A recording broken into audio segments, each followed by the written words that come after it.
Hello everyone, welcome to Excel Education. So let us start our daily current affairs MCQ videos. Hope you liked the earlier videos, and with this hope, let us begin our today's video, which is current affairs MCQ of 31st July 2020. The topics that we are going to cover in today's video are LIDAR, Anti-Microbial Resistance AMR, Budapest Convention, Aerosols, SWIFT, Society for Worldwide Interbank Financial Telecommunications, LIBOR, Indian rat snake, committee related to the formulation of education policy, Internet-based initiatives of the Ministry of Human Resource and Development, March 2020 Perseverance Mission. Starting the video with the first question, consider the following statements. Statement 1. LIDAR, LIDAR is a method of measuring distance by illuminating the target with laser light and measuring the reflection with a sensor. Statement 2. LIDAR-based survey technology can be used for providing fodder and water to animals in forest area. Statement 3. LIDAR technology can be used for monitoring and tracking space debris. Which of the above statements are correct? Option A, 1 and 2. Option B, 1 and 3. Option C, 2 and 3. Option D, 1, 2 and 3. The correct answer for this is option D, 1, 2 and 3. All the above statements are correct. Union Environment Minister Prakash Javadekar recently announced that his ministry was working on a program to provide water and fodder to animals at the forest itself to deal with the challenge of human-animal conflict that was causing the death of animals. For this, LIDAR-based survey technology will be used for the first time. LIDAR is a method of measuring distance by illuminating the target with laser light and measuring the reflection with a sensor.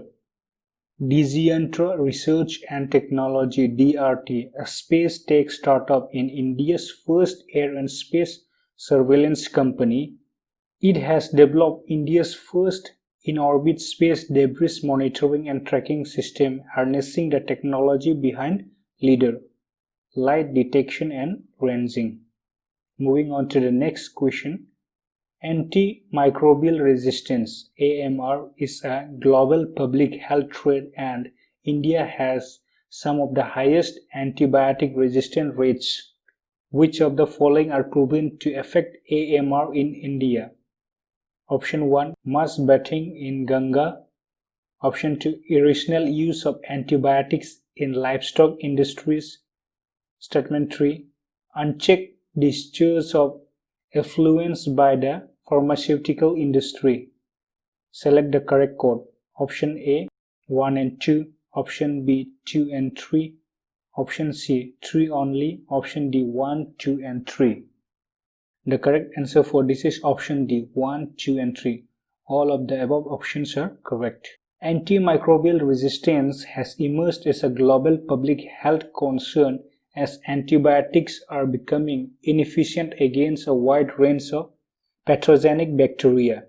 Rampant use of antibiotics for human and veterinary purposes has resulted in the development of antibiotic-resistant bacteria, ARB, in the guts of humans and animals, which are subsequently released into the environment. In India, factors such as high consumption of a broad spectrum of antibiotics, antibiotic fixed dose combination and antibiotic consumption in animal food contribute to antimicrobial resistance. Mass bathing in the Ganga during pilgrimages may be contributing to antimicrobial resistance, says a government commission report on the threat from AMR. Such resistance, previously acknowledged to be widespread in India, is said to be the reason for certain key antibiotics becoming ineffective against diseases, including tuberculosis. Other than cultural factors such as bathing in the Ganga, the drivers of AMR include excessive use of antibiotics in the livestock industry and unchecked discharge of effluents by the pharmaceutical industry. Heading to the next question, with reference to Budapest Convention, consider the following. Statement 1. The convention is the sole legally binding international multilateral treaty on cybercrime. Statement 2. The Budapest Convention is supplemented by a protocol on xenophobia and racism committed through computer systems. Statement 3. India is yet to join this treaty. Which of the statements given above are correct? Option A 1 and 2, option B 2 and 3, option C 1 and 3, option D 1, 2 and 3. The correct answer for this is option D 1, 2 and 3. All the above statements are correct. Convention on Cybercrime, also known as the Budapest Convention on Cybercrime or the Budapest Convention, is the first international treaty seeking to address internet and computer crime by harmonizing national laws, improving investigative techniques, and increasing cooperation among nations. The convention is the sole legally binding international multilateral treaty on cybercrime. It coordinates cybercrime investigations between nation states and criminalizes certain cybercrime conduct. It serves as a guideline for any country developing comprehensive national legislation against cybercrime and as a framework for international cooperation between state parties to this treaty. The Budapest Convention is supplemented by a protocol on xenophobia and racism committed through computer systems. This convention has eagerly called for Indian participation since its formation in 2001, but India has decided not to be a party to it. Heading to the next question, consider the following statements regarding aerosols. Statement 1. Some aerosols are reflective, that is, when the sun's rays beam down on them, they bounce the rays back out of the atmosphere. Statement 2. Mist, dust, particulate air pollutants, and smoke are the examples of anthropogenic aerosols. Which of the above statements are correct? Option A 1 only, option B 2 only, option C both 1 and 2, option D neither 1 nor 2. The correct answer for this is option A 1 only. An aerosol is a suspension of fine solid particles or liquid droplets in air or another gas. Aerosols can be natural or anthropogenic. Examples of natural aerosols are fog, mist, dust, forest exudates, and gaseous steam. Examples of anthropogenic aerosols are particulate air pollutants and smoke. Aerosols influence climate in two primary ways: by changing the amount of heat that gets in or out of the atmosphere, or by affecting the way clouds form.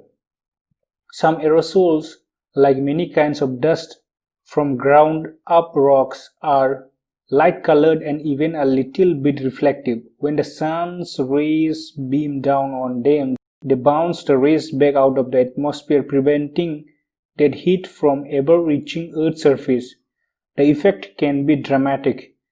The Mount Pinatubo volcanic eruption in 1991 in the Philippines spewed the equivalent of 1.2 square miles of tiny reflective rock particles into the high stratosphere, cooling the planet for 2 full years afterward. Moving on to the next question, consider the following statements regarding SWIFT, Society for Worldwide Interbank Financial Telecommunications. Statement 1. SWIFT is a messaging network that financial institutions use to securely transmit information and instructions through a standardized system of codes. Statement 2. SWIFT does not facilitate any funds transfer. Statement 3. SWIFT India is a joint venture of top Indian public and private sector banks and SWIFT. Which of the above statements are correct? Option A 1 and 2, option B 1 and 3, option C 2 and 3, option D 1, 2 and 3. The correct answer for this is option D 1, 2 and 3. All the above statements are correct. SWIFT, Society for Worldwide Interbank Financial Telecommunications, is a cooperative society under Belgian law owned by its member financial institutions with offices around the world. SWIFT messaging system is a messaging network that financial institutions use to securely transmit information and instructions through a standardized system of codes. Under SWIFT, each financial organization has a unique code which is used to send and receive payments. SWIFT does not facilitate fund transfer.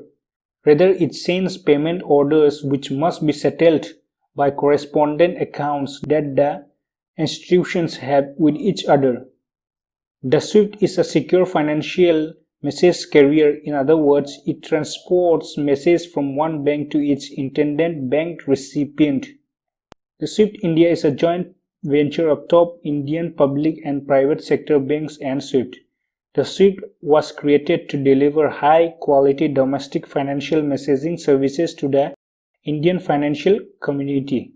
Heading to the next question, which of the following correctly defines the term LIBOR? Option 1, benchmark interest rate at which major global banks lend to one another. Option B, global consumer products inflation rate. Option C, the interest rate charged by World Bank to borrowing countries. Option D, interest earned by central banks for investing in the United States Treasury bonds. The correct answer for this is option A, benchmark interest rate at which major global banks lend to one another. The London Interbank offered rate is a benchmark interest rate at which major global banks lend to one another in the international interbank market for short-term loans. It serves as a globally accepted key benchmark interest rate that indicates borrowing costs between banks. The rate is calculated and published each day by the Intercontinental Exchange. It is based on 5 currencies including the US dollar, the euro, the British pound, the Japanese yen, and the Swiss franc. Heading to the next question, consider the following. Statement 1, it is popularly known as Dhaman, is widely distributed across South and Southeast Asia. Statement 2, it can adapt quickly to a variety of habits, arid land, open fields, farmland, coastal region, freshwater or brackish water wetlands. Statement 3, it is also called the farmer's friend. The above features or characteristics are associated with option 1, common crane, option B, mongoose, option C, red snake, option D, red rice. The correct answer for this is option C, red snake. Here are some facts about Indian red snake. Red snakes are also called the farmer's friend as it helps rid fields of rodents and does the same in urban settlements. They are non-poisonous and will not attack unless cornered. Indian red snake, popularly known as Dhaman, is widely distributed across South and Southeast Asia. It can adapt quickly to a variety of habits, arid land, open fields, farmland, coastal region, freshwater or brackish water wetlands. Moving on to the next question, which of the following committees are related to the formulation of education policy? Option 1, TSR Subramaniam Committee. Option 2, Dr. K. Kasturirangan Committee. Option 3, Madhav Gadgil Committee. Select the correct answer using the code given below. Option A, 1 and 2 only. Option B, 2 and 3 only. Option C, 1 and 3 only. Option D, all of the above. The correct answer for this is option A, 1 and 2 only. In May 2016, Committee for Evolution of the New Education Policy under the chairmanship of late Sri T.S.R. Subramaniam, former Cabinet Secretary, submitted its report. In June 2017, a committee for the draft National Education Policy was constituted under the chairmanship of Padma Vibhushan Dr. K. Kasturirangan, which submitted the draft in May 2019. Madhav Gadgil Committee refers to the Western Ghats Ecology Expert Panel, an environmental research commission appointed by the Ministry of Environment and Forests of India. Moving on to the next question. Which of the following are internet-based initiatives of the Ministry of Human Resources and Development? Option 1 Diksha, Option 2 Sodganga, Option 3 Swayam Prabha. Select the correct answer using the code given below. Option A 1 and 2 only, Option B 2 and 3 only, Option C 1 and 3 only, Option D all of the above. The correct answer for this is Option C 1 and 3 only, which are Diksha and Swayam Prabha. Digital infrastructure for knowledge sharing. Diksha portal and application provides digital platform to teachers, giving them an opportunity to learn and train themselves and connect with teacher community. This initiative has been taken forward to enhance coverage and improve the quality of e-content for teachers. The Sodganga Aerosols of Indian thesis provides a platform for research students to deposit their PhD thesis and make it available to the entire scholarly community in open access. The Swayam Prabha is a group of 32 DTH channels devoted to telecasting of high-quality educational program on 24/7 basis using the GSAT-15 satellite. Swayam is a massive open online course platform. Moving on to the next question, consider the following statements regarding the March 2020 Perseverance mission. Statement 1. It is a Mars rover mission launched by NASA. Statement 2. It will gather rock and soil samples to be sent back to Earth in future. Which of the statements given above are correct? Option A 1 only, Option B 2 only, Option C both 1 and 2, Option D neither 1 nor 2. The correct answer for this is Option C, both 1 and 2. Both the statements are correct. NASA's March 2020 Perseverance is a rover mission launched recently from Cape Canaveral Air Force Station, USA, targeted at a more than 40 km wide near equatorial bowl called Jezero crater on Mars. It is equipped to directly detect life, either current or in fossilized form, and will also be collecting important data about Mars geology and climate. NASA's Perseverance is the third mission launched to Mars inside 11 days in 2020 after launches by the UAE and China. Perseverance is the first rover to bring a sample gathering system to Mars that will package promising examples of rocks and sediments for return to Earth by a future mission. A Mars sample return campaign is being planned by NASA and the European Space Agency. So this is the end of today's video. Hope you liked the video. So please like and share our video and subscribe to our channel for the upcoming videos and press the bell icon for further notifications. Thank you.